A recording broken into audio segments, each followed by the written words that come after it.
Assalamu alaikum. That is, may God's peace be upon you. Welcome back to the power of educating our own. I am your co-host, Marsha Nivens Muhammad, and I'm here with Quran Shakir.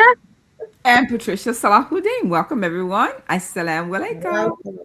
Alaikum assalam. It's always good to be back and have another opportunity to talk about another interesting thing, right? And to share resources with the community. The Power of Educating Our Own is a podcast hosted by the Clara Mohammed Schools Network.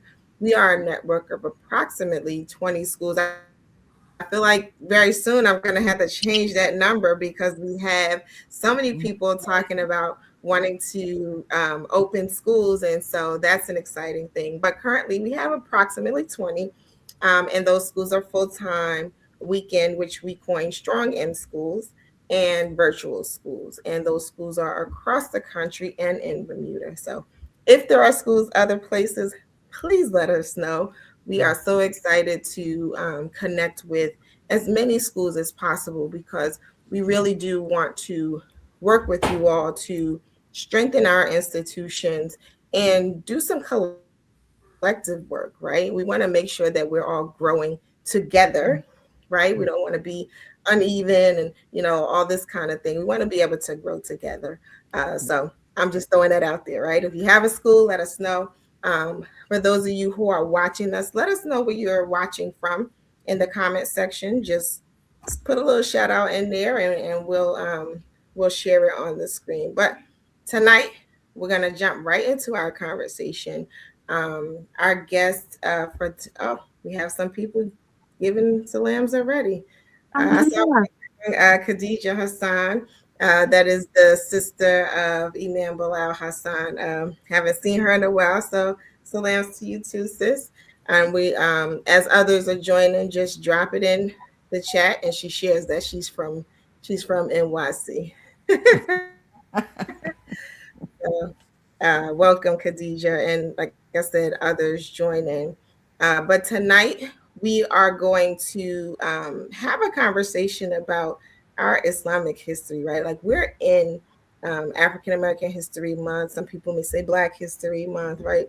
And so this month of history, right, cannot happen without also talking about the contributions of Muslims during this month, particularly the African American Muslim and the contributions to American society. So, our guest for this evening is Brother Amir Muhammad. He is the founder. If I'm wrong, he's going to correct me, but I believe he's the founder of America's Islamic Heritage Museum out of Washington, D.C. And we're not even going to, belabor the point. We're going to bring him right on stage so that we can start this wonderful conversation with him. Assalamu alaikum, brother. Salam rahmatullah barakatuh, my sisters. Only thing I would correct is that I'm a co-founder. My Okay. wife behind all great men is a great woman. So my wife has been the inspiration and the guide that helped motivate me to achieve this goal. I want to Wonderful. thank your sisters and your audience to that came on. I would just like to share with you our rich history. I just came back from New York, sharing the history of Muslims in America through African American History Month in two large high schools. And if you can see my exhibit, my presentation, the history of Muslims in America, we will begin. The uniqueness of the history of Muslims in America comes in like 4 to 5 different ways. Muslims first came here as explorers from West Africa, as well as those that came with Columbus. Muslims also came here fleeing as early settlers from the Spanish Inquisition and from some of the Barbary Coast Wars. Then you had the wave of Muslims that came from the African diaspora, the slave trade from the mid 1700s to the early 1800s. Then you had the wave of Muslims that came from pre-World War One to pre-World War II. But we'll begin with some of the legends, some of the early American Muslim stories that exist throughout the United States. There's quite a few books. There's one book called Africa and the Discovery of America by Leo Reiner. This is a 3-volume set that he goes into the Africans came from West Africa, how they was in Haiti, how they used gold. It is one of the primary sources that talks about the Africans in early America. Now the book is They Came Before Columbus by Ivan Van Sertima, as well as Ivan Van Sertima, African Early Presence in America, along with a few other books by Voyage of the New World. Columbus last was last, and in these books they point out different records that was founded. Where that, if we look early on, I know when I went to school, we was taught that they thought the world was flat from 1492 or up to 1492. And they tell us that Christopher Columbus sailed the ocean blue in 1492. But one of the biggest things that happened in 1492 was the fall of Granada, the last of the Islamic empires up in Spain. And that is where they found the maps, how the Muslims used to travel around the world. So if we go look at any places where the Spaniards early ruled and controlled in the Caribbean and the Americas, they was the areas where they took from Muslims. There's a report that Mansa Musa's brother Abu Bakr traveled over here in 1412, and there's different reports of their travels. This here is a map of Mali, which consists of Guinea, Senegal, Ghana, a lot of the nation states that we know today. Mali was a great empire of gold, of wealth, empire. They had knowledge centers around that were very educational centers. Gaul, Timbuktu, Guinea, and other places all throughout Africa. It had a very long and rich history. This here is a map of the waterway current, how the Africans traveled to South America, as well as the Caribbeans and parts of South Carolina and the Georgia area before the Americans came. Even then, before Columbus came, there was a report of a Chinese admiral arriving here in 1421. This is a DVD that tells his story and their journey coming over here. When Christopher Columbus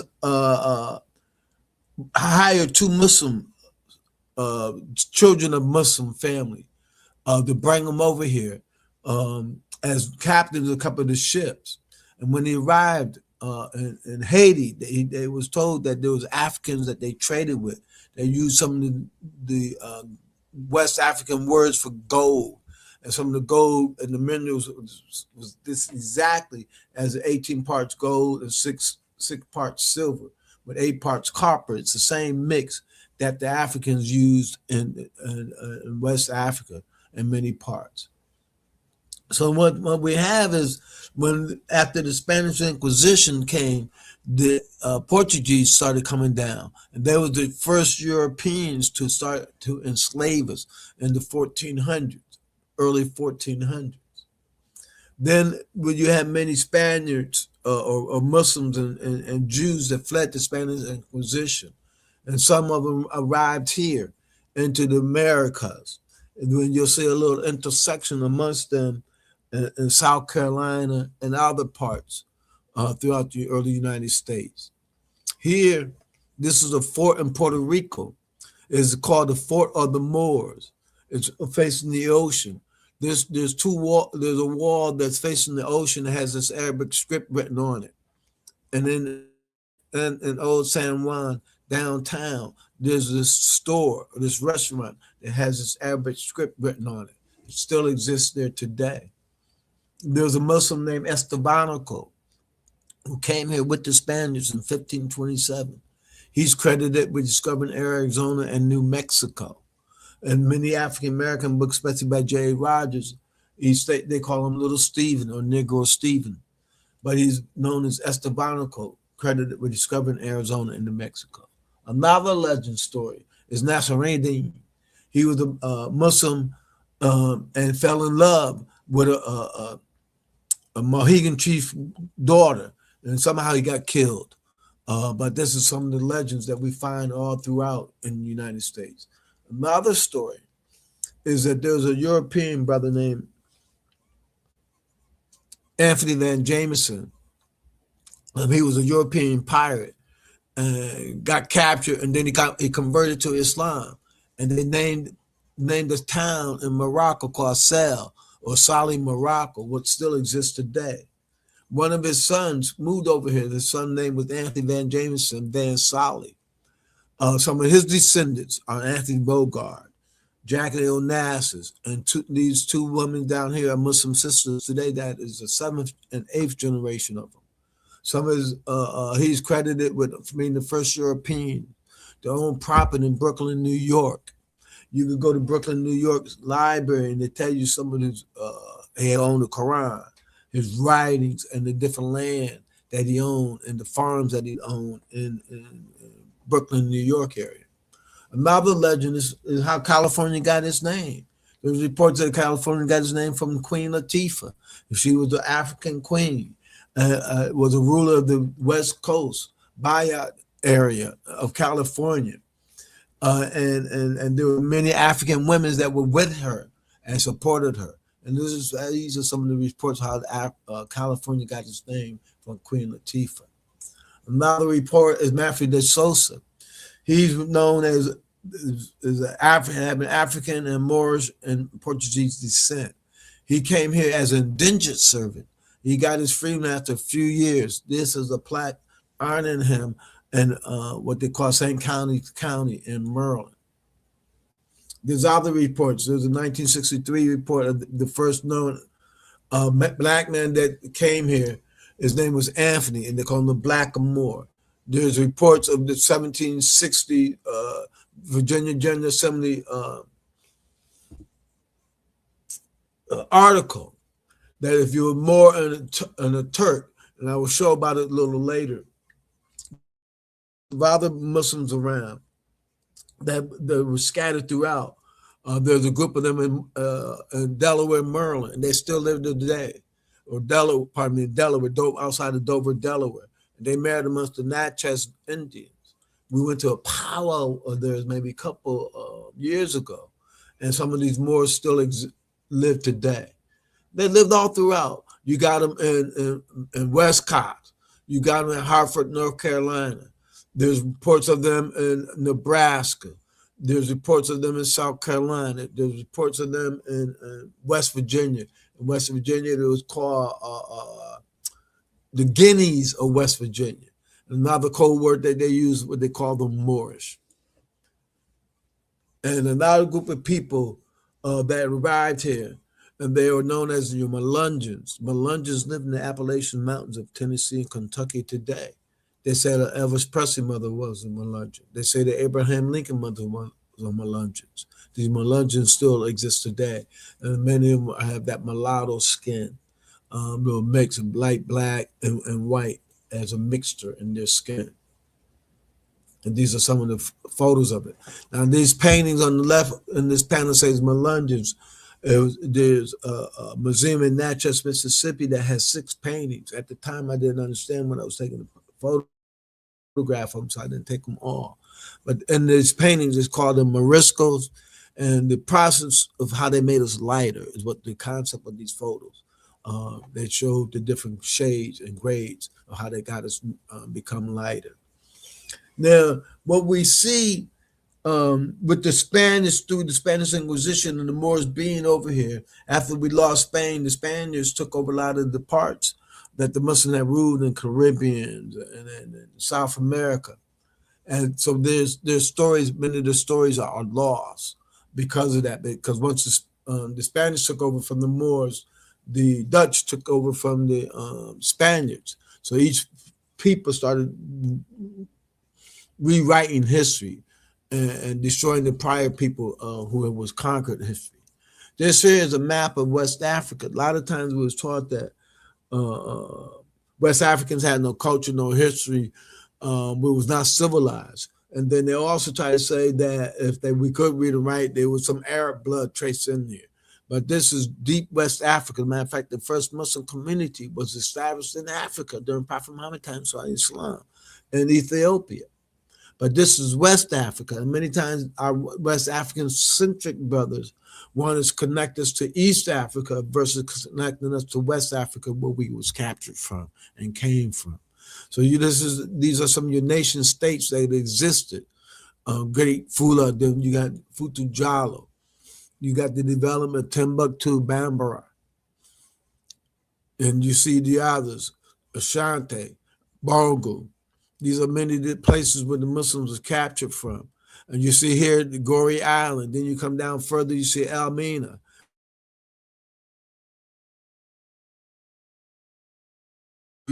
Reasons. Now, this is in the 1800s. This is towards the end of the Atlantic slave trade legally. But you see the developments in the different tribes where they brought us in at and the growth. Now you got the British at Freeport and their Goree Islands. These are the different islands where they brought us out of. Then this here is a brother in the 9th century, Al Jazeera. There's reports that he wrote over 200 books in his lifetime. One of the most popular books that he's known for is a book about animals. But he also wrote a book called Fakir al-Sudan al-Bani, which is between black and white. And he describes some of the characteristics of the black people, and he called them Zanjin at the time. He said these people have a natural talent for dancing to the rhythm of the tambourine. We still had that rhythm, from James Brown to Michael Jackson to the influence of people of the color today. We dominate the culture all throughout the people of color. There's no better singers anywhere in the world. No people more polished and eloquent, and no people less given it to insulting language. You know how we've been insulted, and across the board. No other nation can suppress them in bodily strength and physical toughness. One of them will lift huge blocks and carry heavy loads that will be beyond the strength of most Bedouins or members of other races. They are courageous, energetic, ingenious, which are the virtues of nobility, and also good-tempered, and with little prosperity to evil. They are always cheerful, smiling, and devoid of malice, which is a sign of noble character. So our ability to forgive and be compassionate and not to go to war for the injustice that was done to us, that is part of our character of nobility. That is part of that Sharif within us as a people. Now here is a map of the growth on the right with the green is the growth of al-Islam in Africa, from in North Africa, the 7th century, the 8th century. You got the 9th, the 10th, 11th, 12th, 13th, 14th century, the development of Islam, all parts of West Africa, Central Africa. Christianity didn't penetrate or start coming in until the Portuguese started coming and enslaving us in the 1400s. And there's a few different maps that shows the growth and development of the slave trade and how many people they brought in, where they brought us in from, and the different peoples. You see the Dutch, the French, the British, the Spaniards, and the flow. What they don't tell us is the development of it and the type of trade that they brought us in for. But you see it all in Barbados, Jamaica, all throughout the Caribbean. And one thing with the Caribbean is that you see some Islamic leaders in names and in words. You see Islamic architect. You go to St. Thomas and other the islands, you see the Islamic architect within there. You go to Aruba. If you go coming through the boat or the downtown area, it was a former masjid. You can see it. It's like a former masjid where they have the water coming out. Then you can look at the word Aruba. It's an Arabic word itself. These are some of the Muslim tribes that they brought in: your Moors, your Syrians, your Wolof, your Mandingo, your Tangerines, your Hausa, your Fulani, some of your Dogons. These are other tribes that they brought them in: Igbo, Yoruba, Angolas, are some of the different tribes that they brought us in. Now, also what Clyburn, Congressman Clyburn, and a few others, they funded what they call the Gullah Geechee Quarter From Wilmington, North Carolina, all the way down to Jacksonville, Florida. They developed different museums and different sites. And it's very, very informative, very rich with history. This is just one of the new African American museum in South Carolina. And they tell you statistics of how many blacks they brought in uh, from West Central Africa, from the Gold Coast, from the Benin, from Senegambia, from the Balfour. Like they said with the Central Africa, the 47,857 they departed, but arrived was only 46,000. So it breaks down the different numbers. They say the slave trade happened for 366 years, 36,000 voyages, 12.5 million estimated Africans was forced into the transatlantic slave trade, 1.8 million estimated number of Africans who were lost their lives, who was killed. And there's many other records that we don't know. So you got to report, if it's just based upon this record here, 12.5 million the people that was brought here, and there's report that 20% of them was Africans. So now you're talking about these 2.5 million people that was brought here was Muslims, of Muslim heritage. And these are some of the different tribes that they brought us from. And they didn't bring us haphazardly. They brought us for our skill sets, for the knowledge that we have. We was taught, many of us when we went to school, we was taught that we had no culture, no education, we couldn't read and write. And they're trying to tell some of us now, those people out of Florida. But the first Hafiz, the first Muslim scholar, arrived here in 1730.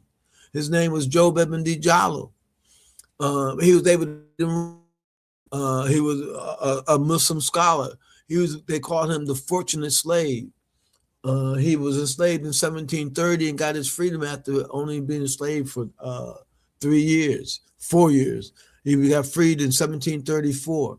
And here, these are photographs of an article in the Gentleman's Quarterly magazine, written in 1750, telling them do not bring in.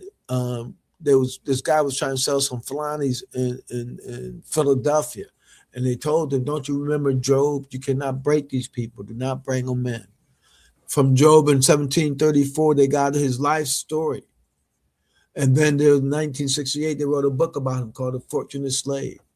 This is a letter that Job wrote in Arabic describing how he was captured and brought and shipped out of what they call St. John's Island. Not Gory's Island, but out of St. John's Island. And this is one of the paintings, photographs of Job that hangs in New England. Another story is this is the youngest Muslim that I was able to find so far. An American African American history book, they call him Vincent Smith. He was captured at the age of 8. When they questioned him, and in his story, he told them he was born in the Dubaka River area. And you see Dubaka River still right here existing in the map. This river still exists. He told him he was born with the name Bakir Toro. But they wrote in the book, they wrote Botir Foro, how they thought it sound. And then he also said that he was named after the famous Abu Bakr Sire of 1716. He was brought here at the age of 8. When he got his freedom at the age of 36, he had owned 100 acres of land. He had purchased 2 of his sons, Suleiman and Khalf, and his wife's freedom, and his daughter. So when he died, he owned over 100 acres of land. The law of the land stated that if you was a Moor or a Turk, you got the right to be free. You can't own slaves, but you got the right to be free. And so in 1753, there's 2 Muslims. One was named Adel Connor, another one named Mahmoud Mohammed. They petitioned the government all in Arabic. And it was a Jewish woman that did the translation for them, and they was able to win their freedom. And in 1790, it was a group of 10 of them, 5 males, 5 females, petitioned the government. And the same Muslim woman, the Jewish woman, Tumbrel, did the translation for them, and they won their freedom. And it became known as the Moor Sundry Act. And she was part of the Spanish, the Jews that was captured and fled the Spanish Inquisition just as many of the Moors or the Moriscos did. There's series of 1768 letter found outside of in South Carolina. It is and four of the last surahs of the Holy Quran, the cool surahs. It took them 90 years before they did the translation, and they told us we couldn't read and write. Within this is what they call a jammy script. Even though they wrote in Arabic, they used their African words to express their thoughts. Another personality we find in American history, we heard the story about Kunta Kinte. But we go back and read the book, you see that he talked about Ramadan, he talked about fasting, he talked about his friend Rashid, he talked about Allah. But we've never told the story that Kunta Kinte was a Muslim. Well, here in this picture down here in this frame, this is the actor Chicken George, the grandson of Kunta Kinte, dressed in an Islamic robe, as well as to the bottom right is a plaque in Annapolis, Maryland, honoring the arrival of Kunta Kinte into Annapolis, Maryland. So what we have at least now, two Muslim personalities that arrived throughout the Annapolis, Maryland area, Job Ibn Dijallo, as well as Kunta Kinte. And this is the Chicken George photograph on his tombstone. And his tombstone is in Henning, Tennessee today. There's many different runaway slave advertisements. We just chose a few of them. This one on the top left in the gray is about a brother named Mustafa. Him and his slave master had a scheme went on. They left Edenton, North Carolina, and wound up into Richmond, Virginia, by selling Mustafa quite a few different times.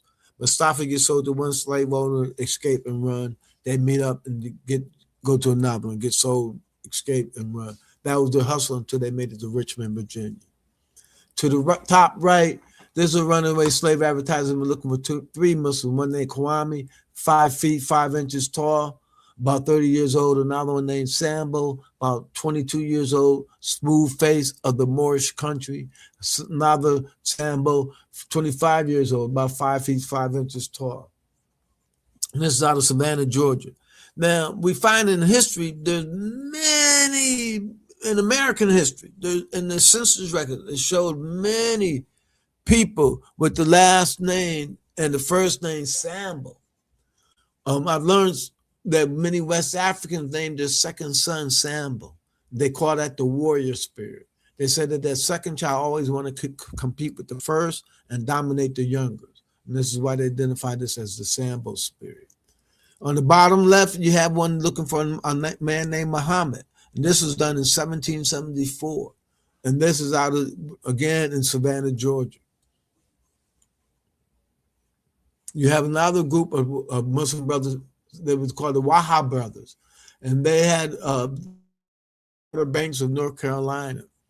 There's a report that they came, from during the American Revolution with the French, these Wahab brothers were able to develop an Oak Coke Island off the North Carolina coast, develop a village. And this village wound up with hotels. They had a little airport.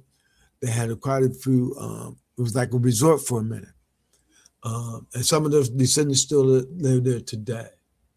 Another report is about a group of brothers named the Ben Ishmael tribe. And this Ben Ishmael tribe is what they call the people of the Prairie. That one of the most famous writers, Charles Fenimore Cooper, wrote a book about the Prairie. These people established a town called Muhammad, Illinois, Morocco, and Mecca, Indiana. And they used to make annual journeys through these different locations and make a stop into Annapolis, in the Annapolis area in Indiana, till they got pushed out. They became known as the unwanted people. Those people down there at that time tried to use genetics to get rid of them, to the point that Hitler modeled himself and his genetics to get rid of those people from the process they did. To the point that the next time we hear about them is when the Noble Drew Ali, after he started his organization in Newark, New Jersey, he moved out to the Detroit area. And some of his early followers, his first followers were the people of Ben Ishmael. And he said he moved out there because people were more receptive to Al Islam. Another personality we hear about, his name now today in American history is called Joseph ben Heli, but he came here known as Yusuf ben Ali, Ibn Ali, which is Yusuf and Joseph. Ben is Ibn, Heli is Ali. And they first called them the Turk. They're known more as the Turks of Sumter, South Carolina. But in about the 1970s, the president at the time of Turkey found out they really was not Turks. There was more Moors and out of Spain and Morocco. And Yusuf fought with General Sumter in the Revolutionary War. And some of his descendants still live to today. These are some of the families named as Oxidine. Matter of fact, this photograph, they met amongst some of the indigenous Native American Indians in that area. And this is one of the members of the Oxidine family that still exists today in the area. Also, this is a tombstone of one of the Ben Heli families. There's another photograph of Lawrence Ben Heli. Some of the children, you can see the African and the mulattoes look inside these Moors of South Carolina. During the Revolutionary War, we found at least 6 people that had Islamic names. We just got finished talking with Joseph Yusuf bin Ali, known as Joseph ben Heli. But there was also a Babbitt Muhammad out of Virginia. There was a Joseph Sabbath and a Francis Sabbath. And there was 2 with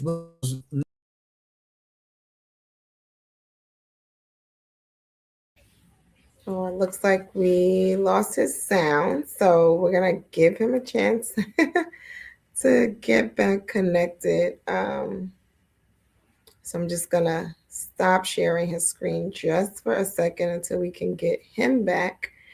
Oh, hold on, let me get us back. Okay, there we go.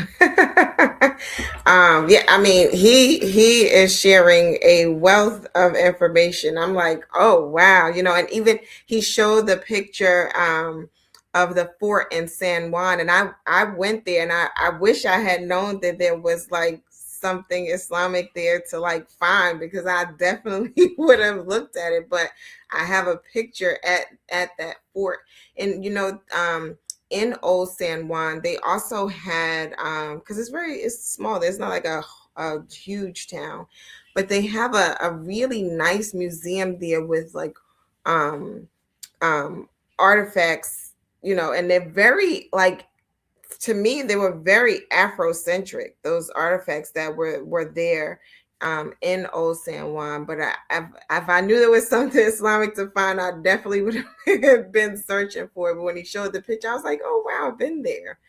Yeah, so I thought it was interesting. It's like we have our stamp all over the world. yeah, And as he was describing the different tribes and the different centers of those tribes, I thought about us as African Americans. Now, it's so beautiful that we have a combination of those things, where some of those were concentrating on the music or concentrating on the science. And now when they brought us here, we became like the melting pot of all of those different Islamic and West African countries. And we're the beauty of all of that. So I was just amazed at some of the things he was sharing. yeah. And also I think he's coming back. Also the way that the names Yeah. were sort of infused or transformed, right? It was like, oh well, it sounds like this, so it's Ben Haley instead of Ibn Ali. I think that Yes. that's really interesting too. How and I'm sure that happened more often than we probably even know. Yeah. And we see signs of that today, when they can't pronounce your name, they ask you, is it okay if I say? It's like, no, put your foot down. We got to Right. document our history and who we are. Right. Yeah, No, no. definitely one of those people that I'm like, no, pronounce it right. I tell my husband all the time, because sometimes they jack up Mujahideen, right? And I'm like, no. Make tell them say it. Yes. Make them say it. Exactly. Even when Yes. my children were younger, Anissa, they always wanted to call her Anisha. And I would say, no. Nope. Them It's Anissa. And Yeah. my mom, just one more, my mom, her name was very interesting, right? But her name is where her name is. And so it's like, call her that. And so when I was in school, they would be like, "Oh, Vivian," and I would go, "No, my mother's name is Vivens Nivens. I know it rhymes. I know it may be unconventional, but her name is Vivens Nivens. Yes. No, I didn't mean Vivian. I meant Vivens. I said what I said. Yes." Yes. Yes. Oh, we have the brother back. Let me get him back on the screen. Okay. Assalamu alaikum. Well, like my son, that was a good piece of conversation. Alhamdulillah. Alhamdulillah. And there's other similarities in other names. We're going to go a little bit further in our show. Okay. This is a letter that George Washington wrote to the Sultan of Morocco. And this is the letter Sultan of Morocco wrote back to George Washington. George Washington, they were trying to establish a peace treaty. That's why Morocco has the longest peace treaty that exists with the United States. Some of our founding fathers, John Adams and Thomas Jefferson, was U.S. diplomats to the Muslim world. You see their signature in 1787, ratifying the peace treaty. And they both own Qurans. On the left is a copy of Thomas Jefferson's Quran, which Keith Ellison, who was the first Muslim congressman elected, took the oath on Thomas Jefferson's Quran. To the right is a copy of John Adams' Quran, which is in Boston, Massachusetts today. So both of some of our early founding fathers had used the Quran. And out of the first 10 international peace treaties, 5 was done with a Muslim country: Morocco, Algiers, Tunisia, Libya, and Muscat rounded out the first 10 international peace treaties. This here on the bottom is an article of the United States that said that it was not founded on the Christian religion, as it has within itself no character intimate against the laws, religion, or tranquility of Muslim men. Since then, time has changed, but they first admitted it. America was built upon not the Christian, Judeo-Christian value. Judeo-Christian value was do not kill, do not steal, do not lie and cheat. And they did all these things.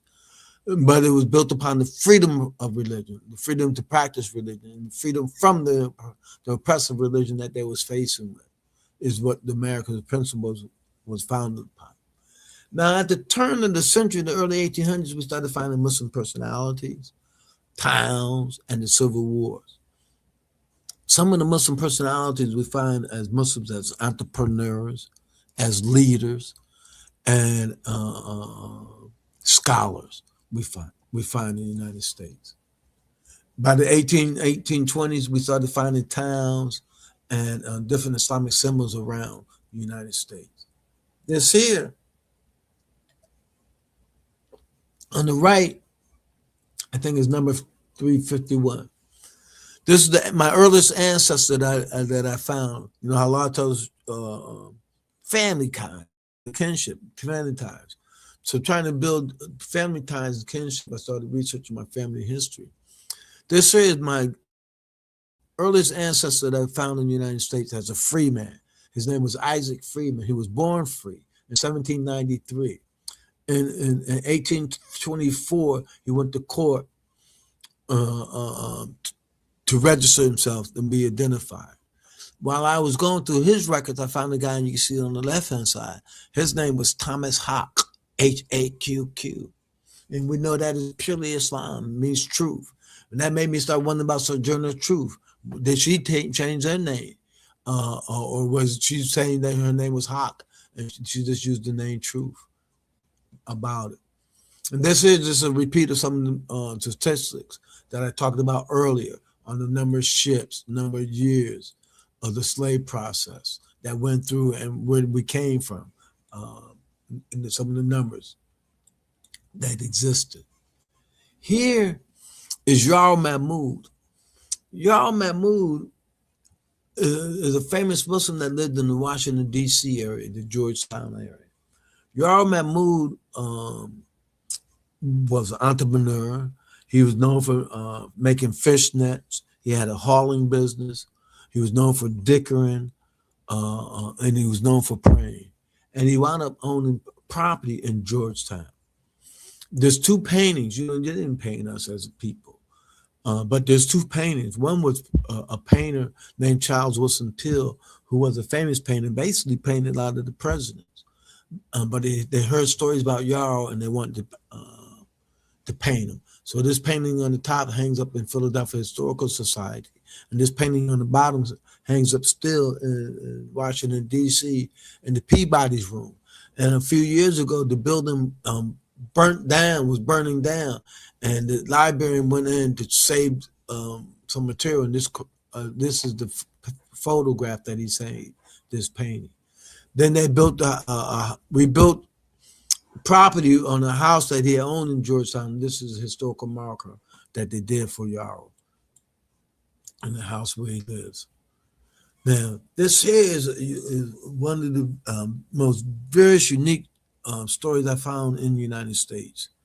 And it's a story of two leaders.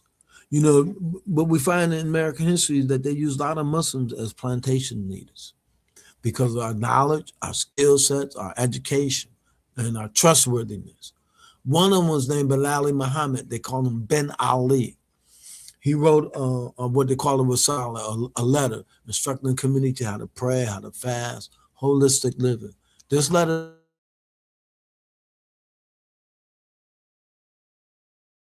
leader about 15, 20 miles down the road was Salih Bilali.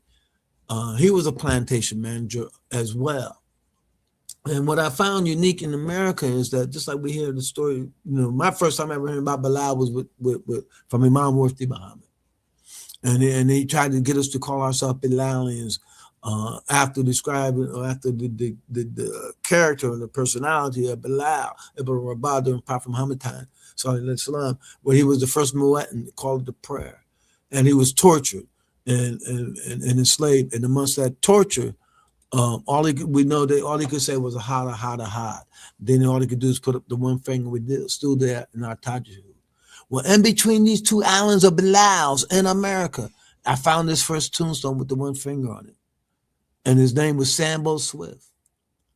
In here, we found these tombstones from the tip of Florida, Jacksonville, Florida, all the way up to Maine, all the way out to Kansas. Different forms of these tombstones all throughout. These are tombstones we found in what they call their burial ground. Benner, you use a star. I believe this might have been one of the earliest masters they had. They built their houses out of sand, seashells, and limestones. And some of these rooms still exist today.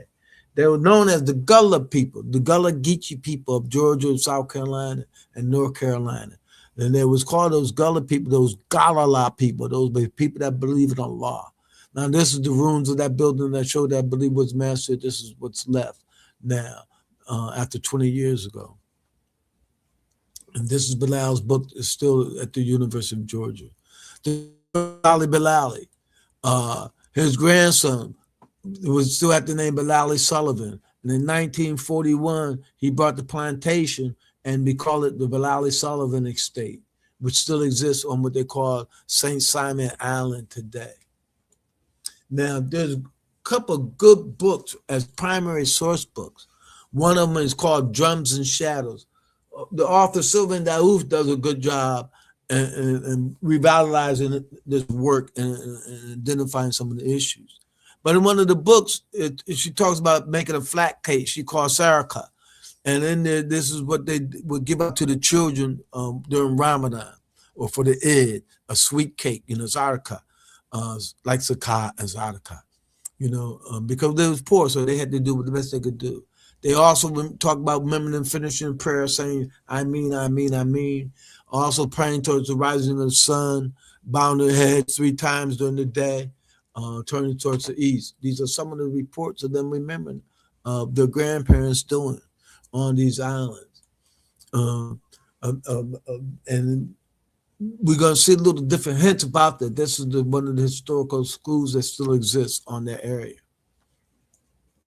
While they was enslaved, these Gullah people on that plantation, that Hope Sound plantation, this Barkis is probably Bakir. You see a Fatima. Fatima is a very popular name. You see Ishmael, Tamir. You got this Billy is probably Bilal. You got a Fatima, a Muhammad. This Muhammad is M-E-D. A Hester, a Benna, Ishmael, another Bilali. That's how they spelled the Bilali. A Dick, they called Morocco, a Sambo. Then they called it Kofi from Fula. Here's another Fatima with a Mingo, a Benna, a Merita. This Merita is the same as what Harriet Tubman was given, name that she was given. Here's another Muhammad. Now this Muhammad is an M-E-T, member, and Jadafa. And they valued him as $500. Here's a Suleiman, a Michael, a Fatima, a Killer. These are just some of the names that we find. What I also did, I looked through some of the census records of Georgia, North Carolina, and South Carolina, roughly the 1870 census, because we got our freedom, and supposedly got our freedom in 1865. But in the 1870 census, is the first census that the masses of us they identified. Unless you was uniquely freed as a people in the 50s or 60s, they name.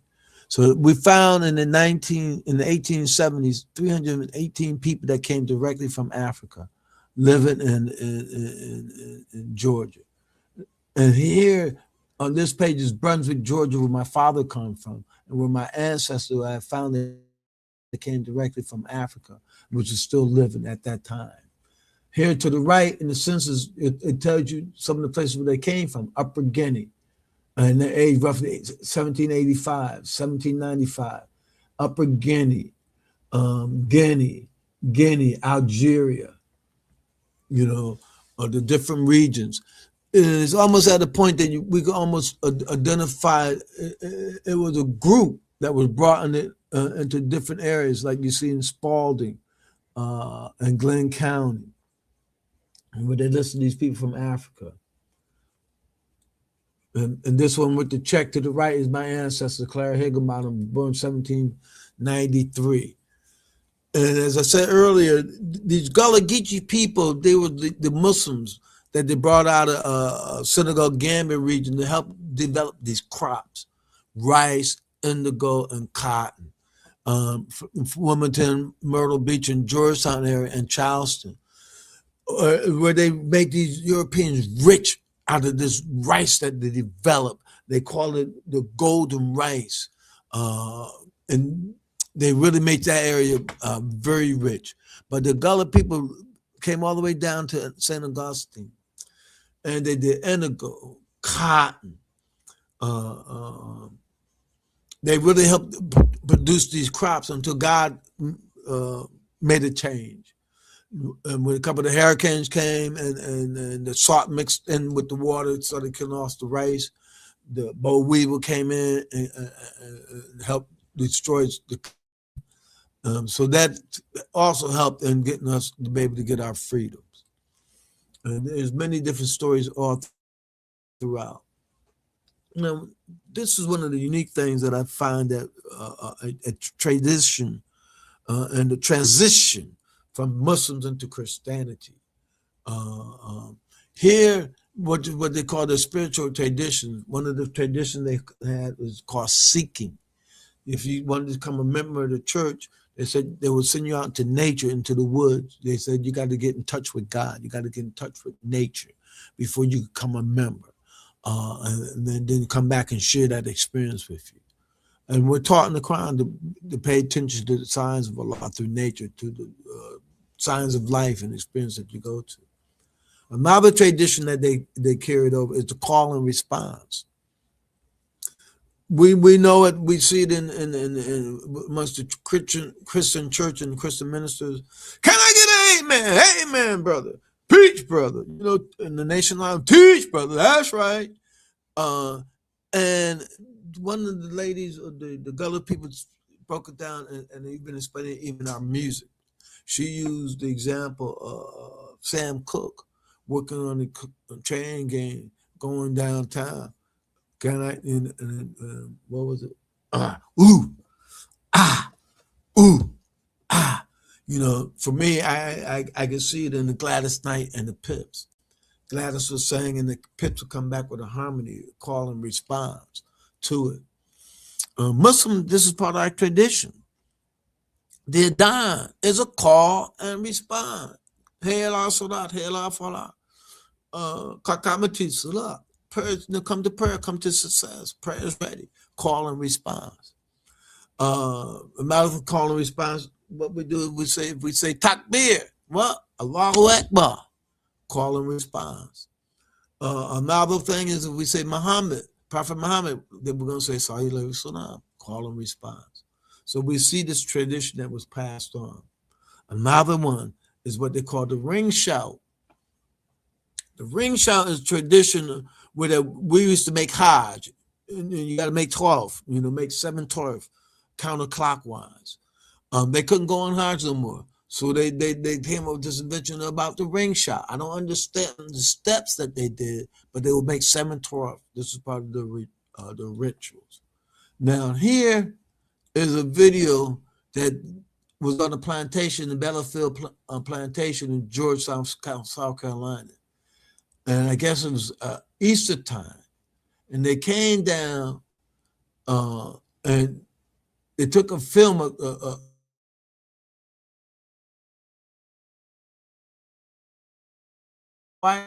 these children making 12 and showing the steps. I don't understand the steps. I can't speak on the steps, but you see how they hold their hand. It's the same way that we hold our hand and when we pray over our neighbor court. And so that was one of the models that they did. Now, I'm not sure if I can get this other one to play. So I won't worry about that one. But the other one, that's the woman that was talking about explaining different rituals and the foods that we brought in. Now, the first churches was a form of prayer house, was a praise house. That you go and praise Allah, go pray. It was a place to make sajda. Your gullah people, though, and today they call the name the meaning of spiritual people of God. And they all maintained modesty and covered themselves with layers and pieces on their hair. Now, this is a photograph. You can see this brother with the horse with a kufi on his head. And you can see it like an Islamic design or African design on his garb. And you see the sisters all in layers. There was in African American books, and this is why it's important for us to tell our story. They don't recognize the story. In African American books, they talk about the women with their scarves on their heads and their prayer beads or juju beads, not understanding about being dicker beads. And this is all in Hilton Head, South Carolina, where many of the Gullah people were, the Africans that they brought us here. This is not a tombstone with the one finger on it. This we found in a church cemetery at some of the founding fathers. They had the tradition of making the sweetgrass baskets. This here to the right is an old Tabby Room hospital that was built it's on St. Simon Island. They used this hospital. This is where Harriet Tubman went during the Civil War, and Susan King, the nurse, worked at this hospital during the Civil War. And they made their houses out of sand, seashells, and limestone. This is a house that they call the Morse House in Jacksonville, Florida, on Bay Street because of the Islamic architect and design. There's a church, the first African Baptist church in Savannah, Georgia. All on the second floor has this Ajami script written on it. Years ago, when we used to go down there, they would call it African Scribble Scrabble. They've since learned to understand this is African Ajami script right, and it still exists today. And the second African Baptist church in Savannah, Georgia, is where they gave the General Order 15, where we supposed to got the 40 acres and the mule. Some of us did get the 40 acres. I'm not sure about the mule, but some of us did get the 40 acres. Now, coming back down to Savannah, Georgia, St. Simon area, there's a book about what they call the Wander, which was a slave ship, illegal slave ship, for the transatlantic slave trade, landed in Jekyll Island. So they put up a historical site in the area. Another thing that's unique in American history, we see these signs all throughout. There's a movie and a book that was called The Fanny Kimball Story. The Fanny Kimball story was a story about a European woman, woman from Philadelphia area, marrying a Georgia plantation owner, and he went broke. So and going broke, he had to sell all the slaves that he had, people that he had enslaved and brought from directly from Africa. It was known as the largest slave trade sale, and this is a location monument about it. The unique thing about it, that tombstone that I found, Sambo Swift was part of that plantation, but he was one of the few that remained because of his age and his health. He was able to stay there. And these are some of Sambo Swift's records. You see Butler Islands in McIntosh County, his wife and his son. And this tombstone, with, between these two brows and the oneness of God, I find this very unique in American history. Another Muslim personality that was an entrepreneur and a leader was a Prince of my slave, Abdul Rahman Ibn Ansari. He wrote this letter in 1828 saying, "My name is Abdul Rahman, son of Ibrahim. I was born in the city of Timbuktu. I lived there till I was 5 years old. Then he moved to the capital, Timbuktu. Then he lived there for 25 years. Then he talked about how he got captured and enslaved and brought to Gambia, and then brought to the Limca.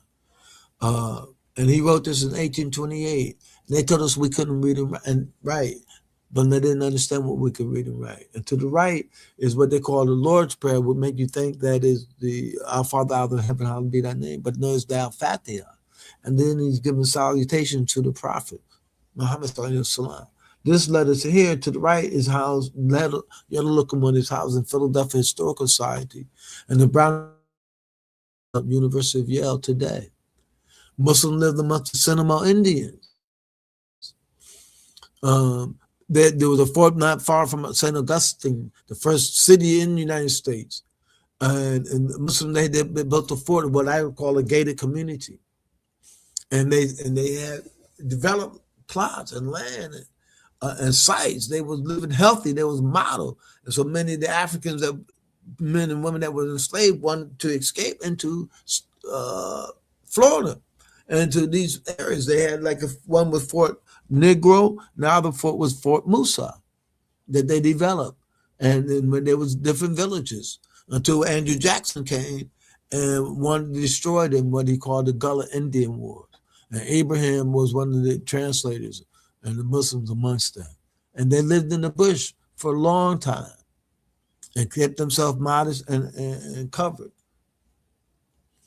Now, as I stated earlier, Harriet Tubman was born with the name America or Mina.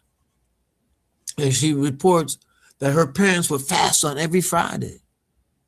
And if you look at Harriet Tubman, she always wore a turban or had her hair covered, always was modest. Harriet Tubman also said that she waited. She wouldn't move without the inspiration of God, or some vivid dream. So she was a believer, and she moved on the faith of God. Here you see that in her museum, she holds her hands up like Muslims do in making a quick dua.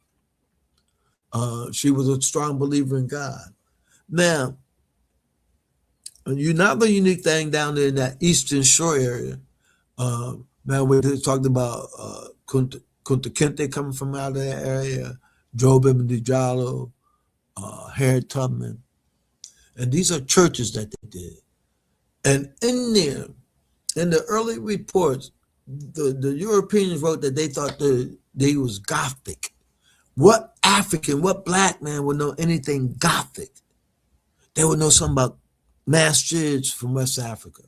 So you see the steeple, you see the Islamic architect, you see the two doors, male, female, you can see the minaret.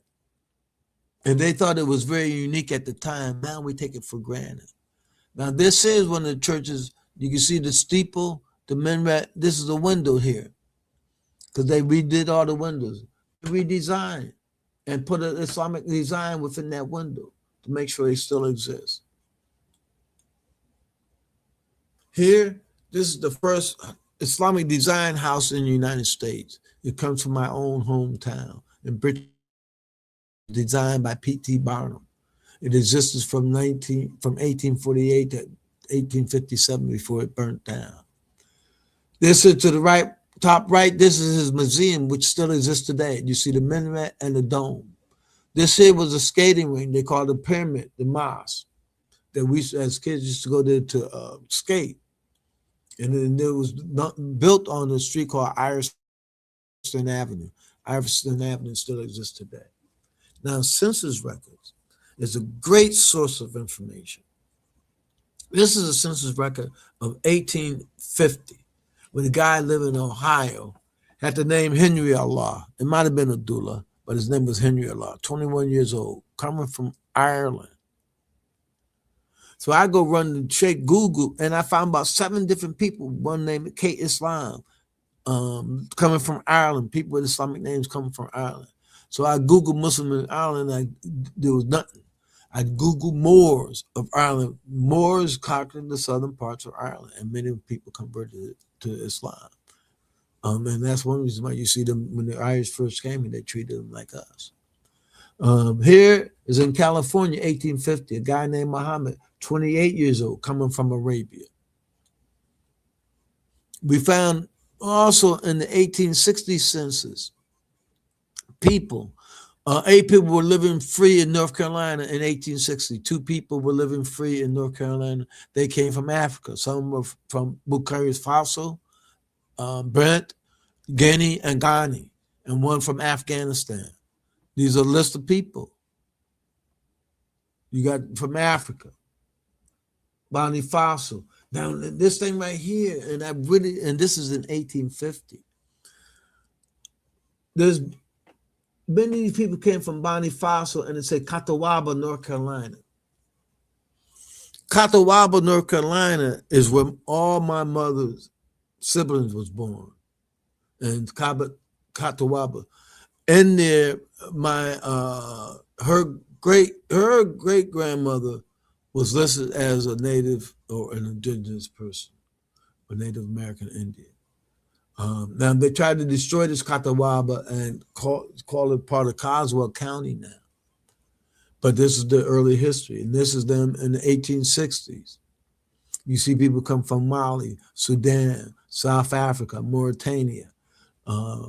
It describes some of them that came Beni, that was still living, and they could tell you where they came from, Tunisia.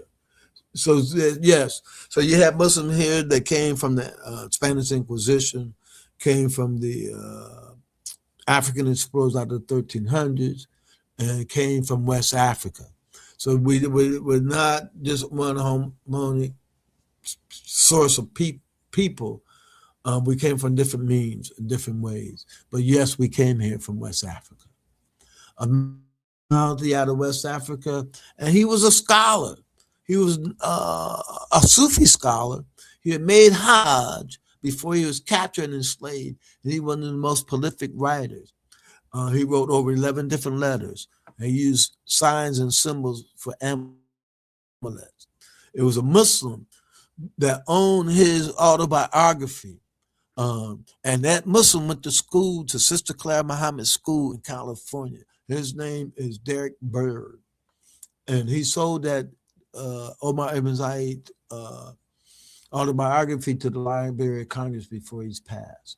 And in some African American history books, they try to sell us that Omar had Arab blood, because they just could not connect that black man, that African, to have the ability to read and write and be educated. They gave him also a Bible, all in Arabic. This Bible exists today in the in Davidson College in North Carolina. These are 2 pages from his actual autobiography, which Derek Bird had owned, and Library of Congress has today. Now, this is the first Muhammad family we found freed in the United States. In 1850, he had a daughter named Margaret Muhammad, listed as black and be free, Jeremiah Muhammad, his wife Sarah, and his siblings. Some of his siblings wound up moving into Baltimore, and they became vendors, and they became known as the Arabs as vendors. This is one of his children, Jeremiah, born in 1862 and died in 1923. And his children listed. And this here is his death notice. One of his descendants moved out to Oklahoma, had a cake mix called Omar Cake Mix. Another one of his descendants became known as Margaret Hagan. She had a seamstress business in Baltimore and Philadelphia and in Washington, D.C. We found Muslims that fought in the Civil War. With my limited understanding of Arabic names, I chose maybe 50 Arabic names. But out of those 50 names, we found at least 50 people, 292 people with Islamic names. Black, white, some fought for the Confederates. Quite a few fought for the Union. Osman, Rahman, Mohammed. There was two Mohammeds. Hassan. This here is Max Hassan that fought in the Civil War, came directly from Africa. This is Nicholas Said, fought directly, came from directly. In fact, he got a beautiful story. He got caught up into the Tangerine Wars between Morocco and Mali and got captured and sold to Muslim in Morocco. Muslim in Morocco sold to Muslim in Turkey. He wound up being sold to many different people. He learned 9 different languages. When he got his freedom, he had money. He loaned a ship captain $500 to bring him to America. When he got to America, he joined the military, and then he became a teacher and wound up living in Tennessee. And this is some of his records. See, and when he was in Tennessee, he said where he came from and what parts of Africa that he came from, his father's birthplace and his mother's birthplace. And he was a school teacher. This is Max Hassan records, Health Department records, the U.S. United States Colored Troop records. Max didn't have so much money, so he also lived in a poorhouse. But he also lived at one point, he worked as a porter. This here is a Quran that was saved in the Civil War when the Union's troop went down to burn down the town of Tuscaloosa, Alabama. They asked the captain, "Can we save some books? Can we save some books?" He said, "No, you can save one book." And this was the only book that he was able to save. And it says this is the only book that was saved in the Civil War and the fire. And this is still housed today in Tuscaloosa, Alabama. Now, another unique thing that I found, oh my God. These were people, they call them the Zorobes. Some they can identify as Algerians, some they identify as North Africans. But these are soldiers that fought in the Civil War. And there's regiments in New York, Kentucky, all around. All around, I found unique. So we was in the in Fredericksburg Civil War Museum, and we found this information about this one of the Zor's collars, and the uniforms that they wore and their dress. This painting, it looks like the Union's troops, but if you really look at it, you see my brothers in the turbans and blue and red uniforms. They helped them to win the Civil War. This is one of the unions, the uniforms that was in that library. Now, when we first seen this was in Barbados, and they called it the changing of the guards, and they was all dressed in Moorish clothes and garbs, changing the guards. It was the first time we saw it. Then the Fredericksburg Museum. This is an active photograph of these soldiers. They didn't get the citizenship to after they won. But you see these regiments all throughout in the Islamic garbs. This one we found amongst the Gullah people in the Fusky Island, South Carolina. They wound up going there and freeing them. And so there was this little Iron Man, but they was talking about these soldiers that came in there. Of course, again, these are tombstones. This is in that Pierce Butler plantation. And the last slave, that lived Liverpool Hazard and honoring him. Now, another unique thing in the United States that Muslims was not cowboys; that was camel boys. The United States government hired 3 Muslims to bring out 75 camels from around the Muslim world to go out west. 2 of them we know had made it into American history. One was Hajj Ali. They nicknamed him High Jolly. When he died, they built his tombstone as a pyramid and put a camel on top of it. And this is his wife and their wedding day. We found tombstones, as I said earlier, all throughout the United States at Sambo Swift, women. These we found in Connecticut. These we found in Tennessee. To the left, this one said Usman Rahman. They spell Rahman, Rockman. But we know how they spell Rahman. These are tombstones to the right, are tombstones written in Arabic, in the old Ottoman script, which was demolished in the 1920s. And this was found in a town called Mecca, Indiana, in a European family cemetery called the Hickson Family Cemetery. These are tombstones we found up in Maine, Kalashi Balowski, Albanian Mohammedan, Hassan, Turkish men. And in this town, Mecca, Indiana, as I stated earlier, the Ben Ishmael tribe, who established the town Morocco, Illinois, Muhammad, Illinois, and Mecca, Indiana. And they used to make annual journeys. This is Mecca, Indiana, which has one of the few covered bridges.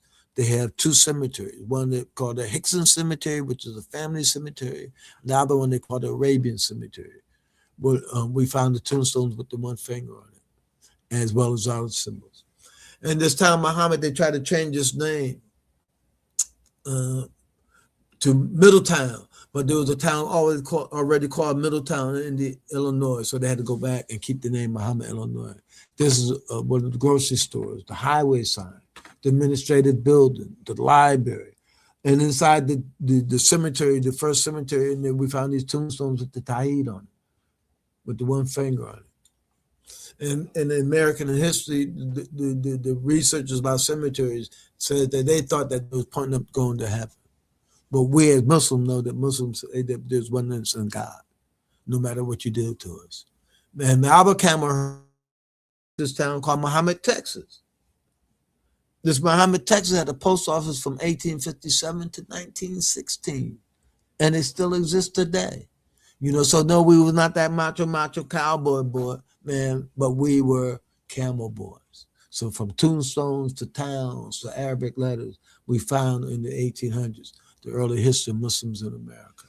And from towns, from with African names to Islamic names, 29 Lebanon, 19 Cairo, 17 Egypt, 12 Medina, 8 Mecca, 7 Mina, 6 Alhambra.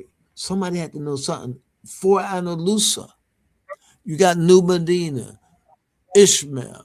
Another one named El Qadir was named after a famous Muslim who helped establish save a Muslim in one of the wars that existed.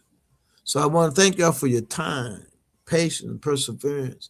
So I will open up if there's any questions or anything that you'd like for me to share. Brother Amir, listen. You have taken us on a journey, okay? And we appreciate you so much for that. We were at the moment where we sort of lost connection with you, we were talking about how it is for us to have right? You had like a double of me talking. Yes. I hear myself. I have an echo. Do you all hear it? Now I do, but I'm gonna go out the studio and come back, and I'm gonna allow my co-host to talk to you. Yes, because I want to hear what else Marcia had to say. That was going well, and I want to echo what she said. Look, I have it too. Dr. Patricia, I'm gonna let you try. You're on mute, Dr. Patricia. Okay, it's on now, right? Can you hear me now? Okay, all right. So, Brother Mia, this is fantastic. It's like a wealth of information. It's like if we have to go back to the museum. We have to come to the museum to actually go back through this information and see it again and again. One of the things I have questions because it just fascinates me that if you watch Kenti Kenti Kunte about the your name. You had to change your name, and all of us, got these names and these European names. But it's amazing that some people actually were able to keep their names. How did that happen? How were they able to keep their names? You actually found people with Muslim names.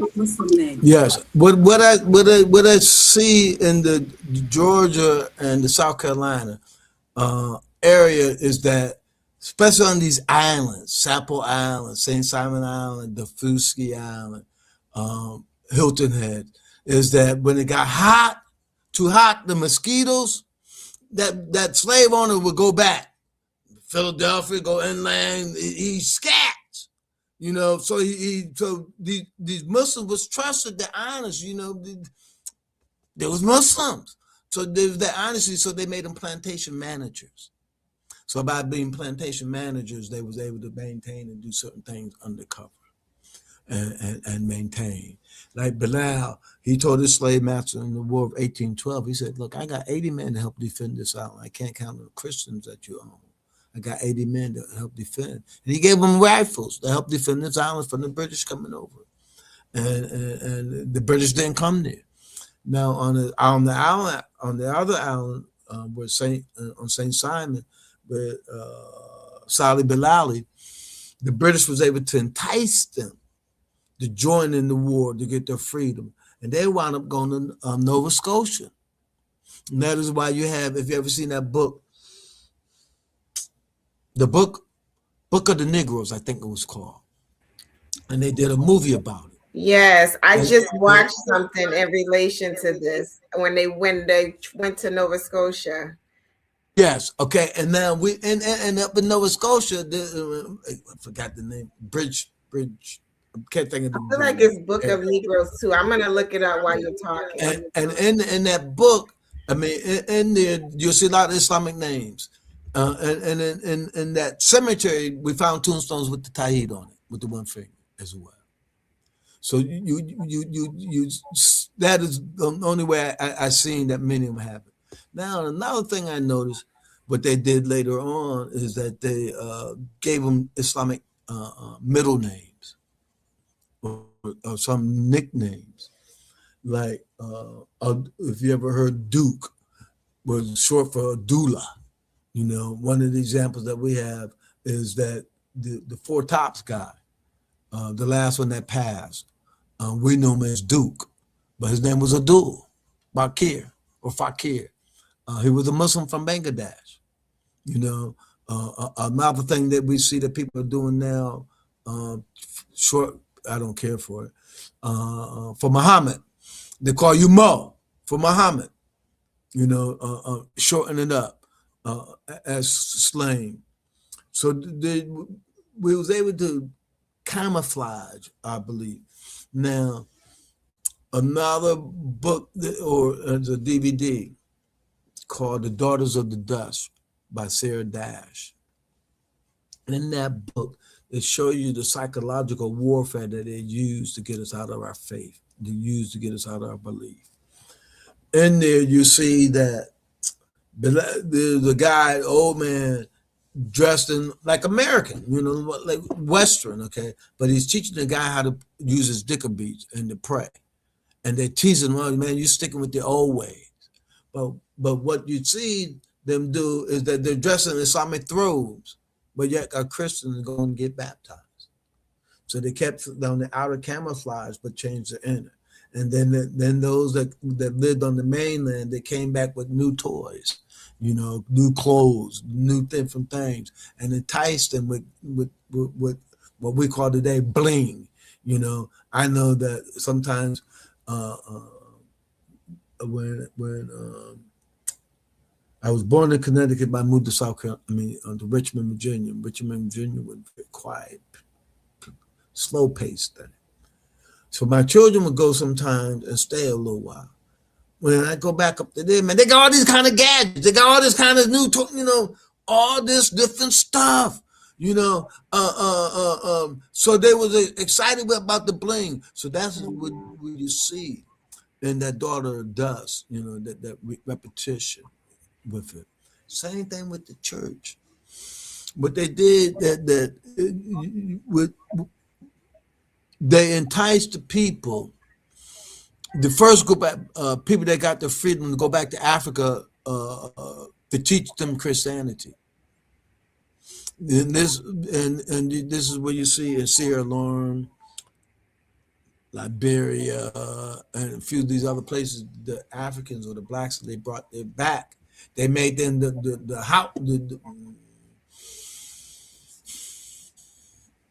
made them the upper class. They gave them the privileges, made them house Negroes, and made the indigenous people that were still there the field people, and they gave them more to bling, more the money for those that came from Africa, and so tried to make them more attractive to the indigenous people. So the whole strategy in the Quran is a perfect, beautiful reminder of their strategy that they use. When the strategies kill off the male child, let the women folks live. They still do that. They killed off the man, not so much physically with the gun, but they kill off his potential, kill off his pride, lock him up. There's so many different ways and different strategies that they do. And they kill off that male or that aggressive leadership energy that the women have as well, because we have many black queens, many leadership, many countries that have that black woman as ruler. Matter of fact, this is the third program I've done in the last 3 weeks. First program was done by Muslims of South New Jersey, and all women, very progressive, and they brought the exhibit up, reached out to community, did a lot of work for Islamic Heritage Month all throughout Jersey. I just left New York, Westchester County, with a women group, Muslim women group, that got us into 2 high schools. One high school was over 3,000 students, another high school over 2,300, with the exhibit in there, and having the students come out to learn, to read, to study, and get educated about America's pluralist. Now I get y'all, another woman group about Sister Clara Mohammed. It is the year of the women. I mean, it ain't not just the year of the women. It's been the year. It is our reality. You look at Moses. His mother was inspired. What? Put that boy in that little boat. Ship him out. Have him trust him when I give you. Trust him when I tell you. And right. She did, right? And then what? She sent her daughter. Go follow him. Okay? And when she said, look, I know somebody, blah, blah, blah. Okay? So they was back to connected. Look at Mary. Mary's mother prayed for a righteous child. She got a girl. She said, whoa, what the well? I'll say, I know what you know now. Right? And she produced a child without the agency of man. Jesus is the power, the manifestation of God's word through a woman.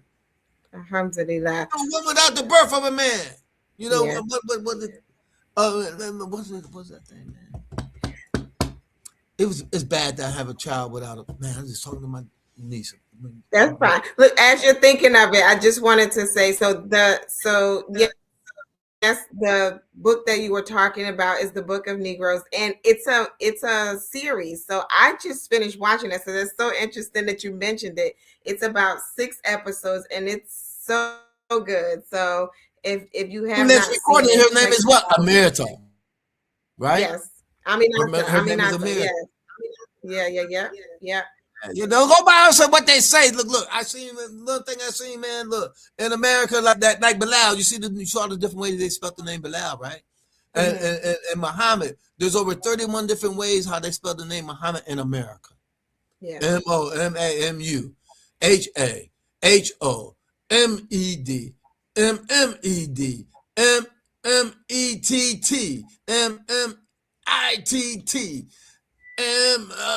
Mmedded.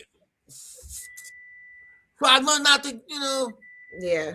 Allah, but now I'm learning, you got a certain name. Like, matter of fact, there's one guy in America, name was Belowski.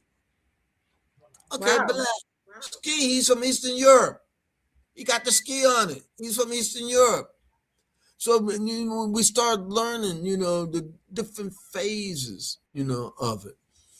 And So I I do want to have a say, question. Oh, go ahead. Did you want to say something? Because I have go one ahead. question before we start to round out the conversation, because we do have to close the program very shortly. But Yeah, if man, you you're gonna have miss me. You're gonna make me miss the half no, no, no. half watch the We don't Spanish. want to listen. My We don't Puerto want you Rican to miss. brother show That's off. right. We don't want you to miss Bad It's too Buddy. late.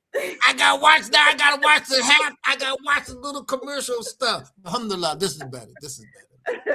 So I just wanted to know, as we close out the conversation, you mentioned that you were invited to go to some high schools, and we are the Clara Muhammad Schools Network, so we always like to add to the conversation something that pertains to our young people. And so I'm curious to know, how receptive were the young people to learning these various different things about history, particularly because so much of what you share is um, either unknown in the public space or contrary to things that they've been taught.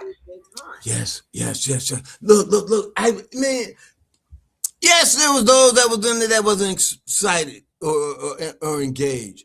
But what I found to be to help them engage is that we came up with a couple sheets and questions. So when they came in looking for the answers, looking for the information. It exposed them to a lot. What what uh, what I found unique, that a lot of them chose Honorable Elijah Muhammad as the one that was inspiring and stimulating to them. Uh, uh, um, and so then it gave me an opportunity, to share with them, that Elijah Muhammad of the Nation of Islam started standing up for freedom, justice, and equality, which we need today. You know,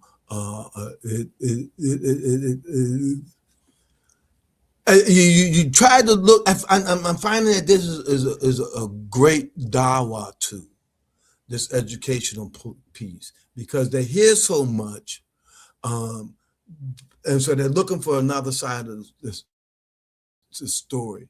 And what we did with our exhibit now, we expanded it to use as the different country where the people come from. Like we got like 21 different countries that Muslim that make up the mosaic of the history, the contribution of history to Muslims in America.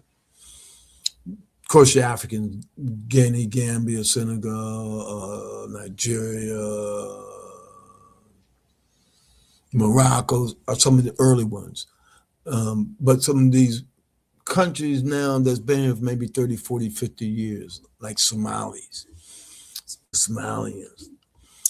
they are one of the most prolific people that are involved in the politics. Somalians, they got Muslim women elected as mayors in Oregon, Minnesota, and in Maine. They got state elected officials all throughout the country. They are one of the most politically, I see, astute and active people, to the point I was trying to wonder what is going on. But I have one guy explain to me is that Somalians are more involved, or people that are been under the British rule. They're used to voting. The Arabs and the Gulf state people are not used to voting. They live under a dictatorship. So this is where you see the lackadaisy of the voting. But those that have been under the British rule, they vote.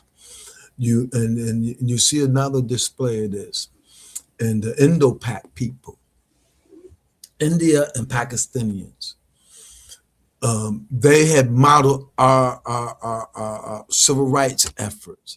They have modeled our engagement and getting involved and getting positions where that you see in the government and in many of these institutions are Pakistanians and Indians are in leadership positions within the government roles in these different departments. They superseded us in their efforts in organizing and getting involved and getting engaged.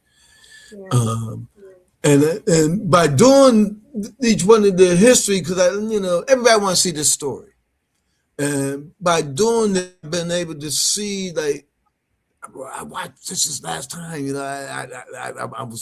I'm thrilled. I see people come from Afghanistan looking for this story and being amazed. I watched a sister from Nigeria say, "Oh, that's where I come from. This is my people, my tribe."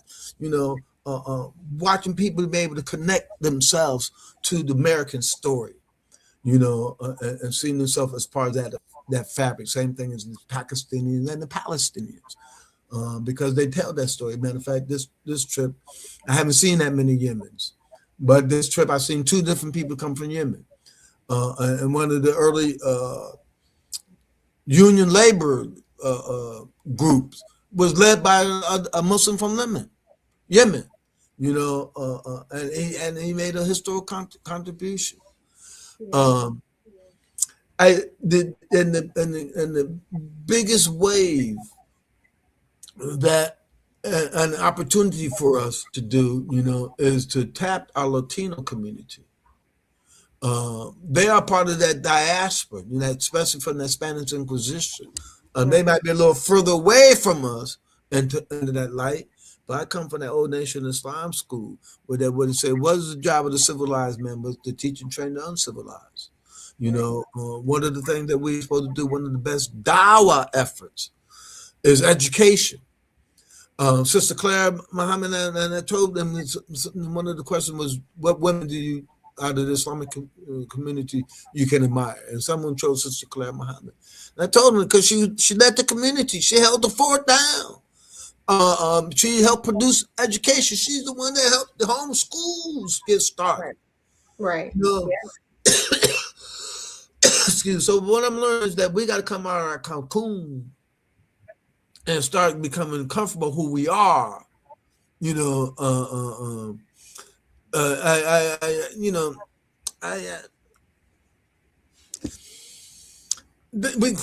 get caught up into the color thing, but know that we are a blessed thing. And we need to stand up in that blessedness and help lead this world.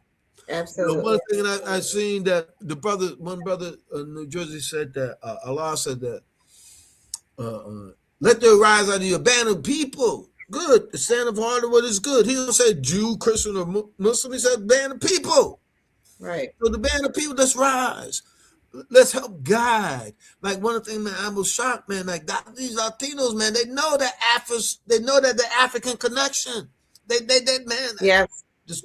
You have a lot of Afro-Latino history that they display, and so it's really interesting to see that. But we do have to bring the show to a close. But before we go, let the people who are watching know how to connect with the museum and you and the work that you do. So I don't know if you want to share socials or a website. Go for it. Inshallah. Our website is www.aihmuseum.org. We also have an app. Sometimes it works good, sometimes it don't. But I'm not a totally tech guy. But if you can get it and hold it down, man. It's AIH Museum. You on Google Store or on Apple Store, and it has the one finger on it. And once you get it down, the virtual exhibit, oh my God, there's nothing but from the legends on up to 2024 at least. There's some Muslim in America. You could text me 202-841-9386. Call me, you're gonna be in trouble. You could text me, I will respond. Email Amir, AMIR, at muslimsinamerica.org. The museum, we are don't have a physical space right now. This is why we do more traveling. But alhamdulillah, we've paid for the design of the museum, an interactive museum. What we envision is a space that will be a little theater. So we pay for all the theater equipment, all the videos and designs to tell the orientation story. We've have an active exhibit that was going to cover the legends, not as much, maybe 4 stories of the legends, interactive. And right now, the interactive personality that we got is Sister Aisha Prime that would tell those stories. And that's paid, waiting for space to fabricate it, to put it in. We're working now on the design of the 1700s, 1800s, or the rest of the exhibit space, so that when we get in that space, we'll be ready to launch. And what we're looking for is to create more interactive. So in the meantime, what we're doing is we have increased our traveling exhibits. Please contact us if you want an exhibit to come to your neighborhood, to your library, to your school, to your masjid. This is one of the best Islamic Dawah programs that I've seen. And we'll work with other groups to help them develop their story. Everybody got a story. Your community has a story. We need to learn to develop that and be more invasive. Look, everybody follow our culture, right? Everybody, I mean, you got the Chinese hip hop, the Chinese, Japanese hip hop, and before that, they had the Motown people, right? Yeah. Come on, man. Yeah, absolutely. Absolutely. Come on, and they love Malcolm, they love Muhammad Ali, and they're gonna come to love W.D. Muhammad. We do this thing right. That's right. And we just want to let you know that we appreciate you for coming on the Power of Educating Our Own this evening. You have shared more than what we even expected. So it is exciting that we have this memorialized on our page. The brother has shared ways to get in contact with him to bring the exhibits that he has local to you. Reach out to him, connect with him, particularly as it relates to our young people. Many of them don't have these connections to this level of their history, and it's important. It's empowering for them, and we need to make sure that they have more experiences to be connected to it. This has been the Power of Educating Our Own. Again, this is a podcast hosted by the Clara Muhammad Schools Network. We are here every Sunday evening, 7 p.m. Eastern Standard Time. And inshallah, God willing, we will be back here next Sunday at the same time, where we will be talking about moon sighting as we prepare to go into the blessed month of Ramadan. We ask that Allah allows us to see it. And with that, we'll see you next time. Peace.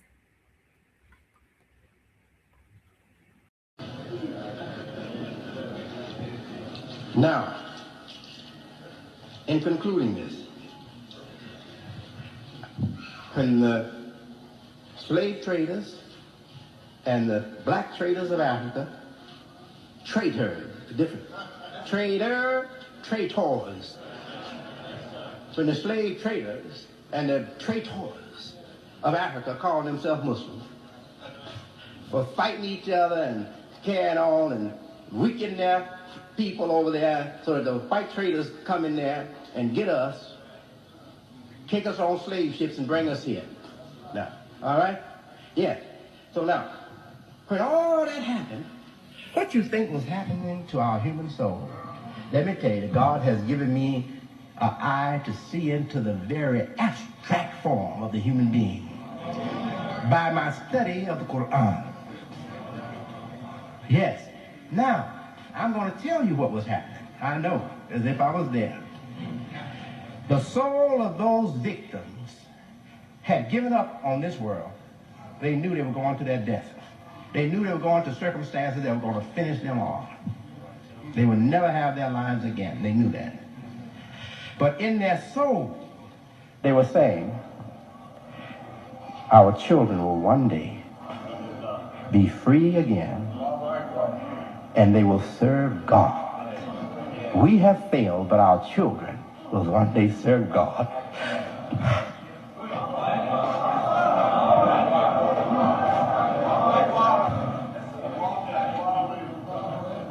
And now their prayer that they prayed in the deep recesses of their soul has come true.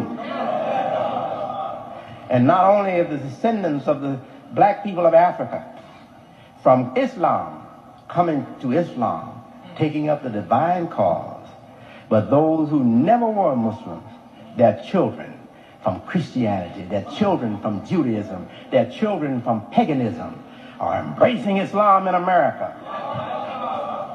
And we are going to build new Africa. New Africa, right here in the United States. Allahu Akbar. And the soul of those suffering victims, they're rejoicing because of us here today.